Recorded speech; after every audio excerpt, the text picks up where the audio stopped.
Vision film makers banner మీద రాజేంద్ర ప్రసాద్ గారు నిర్మాతకి నిర్మించిన సినిమా సావిత్రి.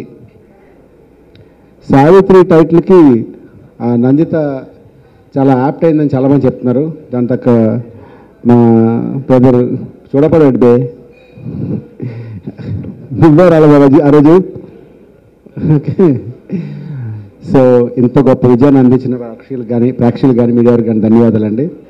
ఈ సినిమాలో ప్రతి సీన్ డిఫరెంట్గా ఫస్ట్ టైం ఇందులో కూడా వెరైటీగా ఒక నెగిటివ్ రోల్ చేశాను. ఇందులో నాకు ఒక ధన్య బాలకృష్ణ గారు కూడా చాలా బాగా యాక్ట్ చేశారు మూవీలో.